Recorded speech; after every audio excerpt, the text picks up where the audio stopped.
the Content Bite. This is episode 3. I know. I'm very excited that we've made it this far. Yeah, exactly. Who knew we did it? We're doing it. I know. It's good. But what are we talking about this week? It's something very close to both of our hearts. It is. I think it's everyone. We're going to talk about money. Money. All about money and getting comfortable talking about money, which is one of the hardest things when you freelance. I think it is, yeah. I think when I started freelancing, I found it really hard. And people, because that's almost the first question they say, what's your rate? And you've got to ask, or they'll give you a figure that you're not comfortable with. And then you've got to go, please. Yeah. And you can get so stressed about it, can't you? I mean, do you find it hard talking about money these days, Lynn? No, I don't, not anymore. But that takes experience and confidence. I think it's the confidence, really. Yeah. But also, because I get a lot of work now, I'm pretty busy, so it's not the be-all and end-all if I don't get a job because I ask for too much. That's a really good point. I definitely think it's easier to be a hard ass about money if you're busy. Yes. You know? You can basically charge more. Because you have such limited time, you've got that ability to put your rates up if you have to, or charge rush fees or whatever. Yes. So it definitely makes it easier to, be tough about your rates. The other thing is it's just time and experience, because once you've asked for more money and somebody says, sure, you go, it wasn't that hard. But it's not that hard. It's not as hard as you have this whole thing in your head that if I ask for more money or if I ask for this rate that seems really high, they'll say no. And when they say yes, you think, it wasn't that hard. I should have been doing this for years. Yeah, but I think that's also dependent on the types of clients you get. Like, you can get really bottom of the rung clients who are, basically shopping around and trying to get the lowest rate possible. And we'll talk about that in a future episode because that's an entire episode's worth. Yeah. Or you can get clients that are really happy to pay market rates, and they're the clients that you want, obviously. Yes. It's just finding them. But today we want to talk about a few different things about money, how to become more comfortable, and how to be paid what you're worth, basically. So let's start with, if you're new to freelancing, or even if you're not, really figuring out what you're worth and what you should be charging. And if you don't know what you should be charging, you really need to do a little research and look at what some of the rates out there are. And the ways that you can do that, we're just going to give you some resources that we like. I think your point about the important thing for me was calculating my internal rate card, Right. which is like you've got about how to calculate your rate, basically working out how much you want to earn in a year. Yes. That's true. That's true. But I think we probably should say where to research the rates first. So just a couple of places that, depending on what you do, I mean, Contently has a freelance rates database that you can look at. There's also the Hey Pay Up Tumblr, which has rates for all different kinds of magazines and that's like a crowdsourced thing. People put in the rates of different publications. Yeah. I don't know how often it's updated, but it's a really good one to see what's happening on different magazines, because some people will come on and they'll be paying more on a magazine than someone else. So that's quite a good resource. Also, I think we mentioned in episode 1, the Young Australian Writers group run by Catherine Boris. That has resources as well, really good ones about what magazines and other outlets pay. I think you can download them once you are part of that group.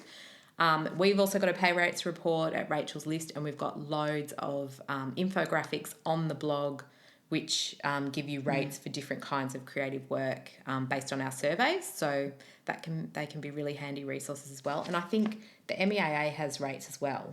What do you think of those? I think that the MEAA rates are a bit old. I think that they're quite... because they're really for journalists, but not many journalists are being paid that rate. In fact, I mean, that's the conversation, is that journalism doesn't pay what it used to. But so I get higher rates with all my corporate content work. And so I'd use them as a guide for corporate content work, but I wouldn't use them for journalism because nobody's going to pay you might those not rates. Get them. Yeah. Maybe there's some... I've heard there was a big thing about how much the Good Weekend pay a while ago, and that was quite generous, but because there was a big controversy about that. What did they pay? Well, the controversy was that they paid all the men more than the women. Oh my God. So that made me annoyed. But sometimes big name writers will get more. So that's sometimes if you've got a name and you have time, or somebody historically might have got a better rate at the beginning. And maybe how well you can negotiate up. Yes, it's tricky. So those are some great resources just for figuring out a roundabout idea of what you're worth. But then Lynn mentioned about calculating your rate. Yes. And we've written about this a lot, but there's lots of different calculators that you can calculate your rate, and some take into account your expenses and your rent or your mortgage or your bills or whatever, and all of that is just so complex I can't be bothered. So the one rate that I really like, the calculator I like, is yourrate.co. So www.yourrate.co. And for this one, you basically put in what you want to make per year, your annual salary, how many billable hours you want to work per week, and then how many weeks off a year you want, and it spits out. And can I say the billable hours is really important? It is. Because I sort of, when I first did this, I thought, oh, look, I work 40 hours a week, but I don't. No. Like, not billable hours. No. I spend times chasing invoices, emailing, pitching, doing admin, all the other stuff. Yep. The amount of time I spend as billable hours, like writing, is way less. What do you think your billable hours are a week? Probably about 25. Wow. See, Maybe a I bit think that's more. probably the same, because you do spend so much time on running your business and doing all those admin-y things. And so that's a really interesting calculator if you want to try and work out a rate. Then you can create a rate card, which you send to clients. Probably not to editors because they would laugh at you. But we'll get on to that in a minute. But this is to clients, corporate clients, content type clients, small businesses, digital agencies. See, I don't send rate cards to people. I quote on, I do a scope of work and for every single job. And sometimes if it's just a one-off, I might just send an email with what it is but I have like a template that I write a proposal and I have my rate. And I sort of vary. It's usually pretty similar, but just in case some jobs are easier than others. I love that idea, but I have so many people coming to me who want bits and bobs. They might want a bit of editing on their website. They want some social teasers. They want a blog post. They want an EDM written, and they also want me to teach them how to use WordPress or how to use something. So I've got rates for different lots things. of things, yeah. And if with a client like that, I just say, here's what I charge for this sort of stuff, but I also package a lot of things together and bundle them together. Yeah. So a lot of people will buy packages off me for those things. So a rate card works for me a lot of the time. But like you, I will sometimes just send a one-liner saying this would be the project for this. And different corporates, I guess, I don't know if we'll talk about corporates. Some corporates have like processes. One of the things, like one of my clients, they sort of send me an email and they want me to send them a quote. So, and that's just their internal process. They've never questioned an amount, and they use my quote to get a purchase order. And once they've got a purchase order, I've got the job and I'll get paid really quickly. Yeah. But it takes a while in that purchase order. It's just the way they work. And different corporates, sometimes they've got really strict systems, and you don't buck the system, just go with the system. Yes, like you've got to fill in the massive contract and have the insurance. I'm finding that more and more. A lot of people want insurance. Once you have all that, you get paid within 2 weeks or a week or something. Yeah, which we love. We love that. We ditto with clients that pay you the next day when you invoice them. I've had 2. I have a better than that. I have a small client who I just love. It's just a tiny little job. I do her newsletter every week, and I do it, send it off, send her an invoice, and she pays on receipt. So, and because we're both with the same bank, I actually get a note that's gone into my account, like within half an hour. And even though I don't charge her a lot because it's quite a small job,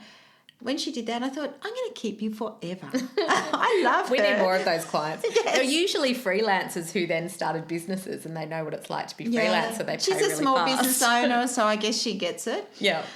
Whereas the corporates, some of them are on 30 days and things. But that's part of why I charge them big bucks. Yes. I think we need to talk about, when it comes to money, the difference between getting paid as a journalist and getting paid as a content writer. Yes. Or a copywriter. How does this differ, Lynn? This is a big one. Well, media tells you how much they're going to pay, and they have different word rates. Like some publications I've been paid like 80 or 90 cents a word, others pay 45. And then you have to decide if you want it. There's no flexibility with that. Is that what you find? Oh, totally. I don't think that I've ever, no, I can't remember even recently being able to say the rate that I want to be paid. You just basically get what you get. Yes. And decide if it's worth it to you, I suppose.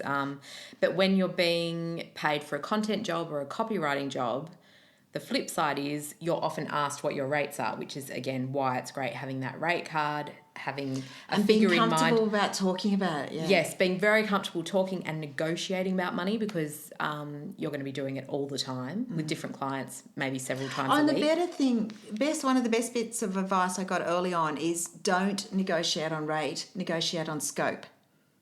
Yes. So if somebody says they want to pay you, I don't know, $600 for something that seems ridiculous, then I would say, well, I can do it for $600, but I'm not going to do all of that. I'll just do this. Yes.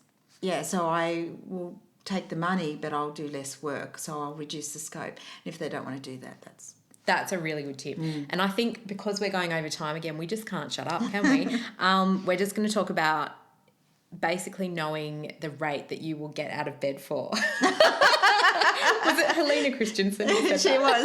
It was 10,000 a day. If only. Sadly, that doesn't apply to either of us. But, I think that there's something in that, having a figure in your head or a word rate that you won't go under can really help, because it's just a cut-off point for you, isn't it? Yeah. You don't, have to think about it. So, because I've done a lot of casual subbing, that's a pretty basic rate. So I won't do a freelance story for less than my casual subbing rate. Right. Because I know I can get work that way. It's not, I prefer to write. Yeah. But I prefer to eat. So. Yeah. Yes. Do you have like a childcare rate or something? No? Well, not so much that it applies anymore, because Charlie's in preschool now, and that's so much cheaper. Oh, yeah. But I used to have, like, when my kids were little, I wouldn't work for less than what I had to pay in childcare. Well, yeah, I do find that, like, if he's with the nanny for one day when he's not at preschool and I'm working, I have to obviously make enough money to cover her and try and make double that, really, just so I feel like the day hasn't been wasted. But that's a really good thing. And we're going to talk about that more, but I think that we have covered a lot and we are way over time. So that's good. That's a good start. Yeah, we're going to say bye-bye and see you next week. Yeah. Bye. Bye.